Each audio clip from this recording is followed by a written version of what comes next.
Paano kung isang araw ay matuklasan mong maraming namang pera ang account mo sa bangko?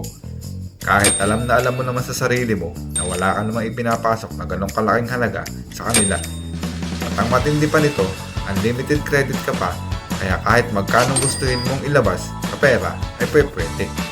Ako nga pala si Kauto mo, at sa bidyong ito, ikikwento ko sa inyo kung paano nangyari yan.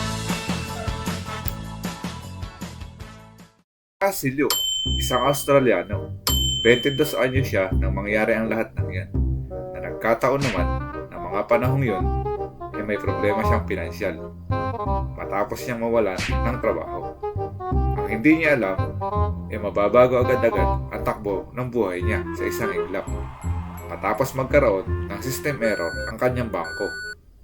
Isang araw nga, noong taong 2010, nadiskubre ni Luke na kaya niyang mag-unlimited credit sa kanyang bank account. Sinamantala naman niya ang pagkakataon na yon at sinimulan na nga niyang mag-withdraw ng malalaking halaga hanggang sa umabot ang kanyang utang sa mahigit $2 milyong o 30 million pesos. At umabot ito sa loob lang naman ng 2 taon. Dami ng pera niya. Kahit anong gusto niyang bilhin mamahaling bagay ay nabibili niya.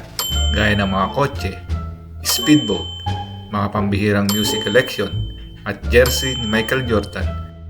Bukod pa dyan, madalas din siya sa mga clubs at gumagastos ng daang-daang libong dolyar sa mga babae, alak, Coca-Cola.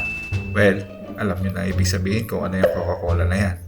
Sa madaling salita, namuhay siya ng marangya at maluho. Hanggang nalaman na nga ng bangko ang malaking perang nawawala sa kanila.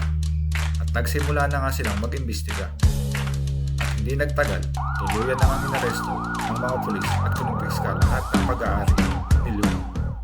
At siya ay nakatulan ng 4.5 taon sa pagkakakulong. Makaraan ng 6 na buwan, pumapila si Luke. At swerte naman niya at pinanigan siya ng hukom dahil wala naman daw siyang obligasyon ipaalam sa bangko ang anumang nangyayari sa account niya.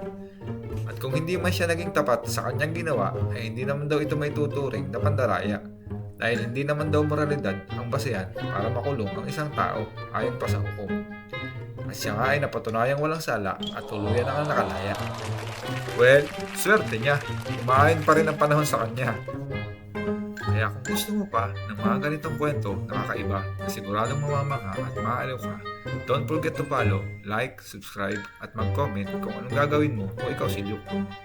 Hanggang sa muli mga kauto mo. Peace out!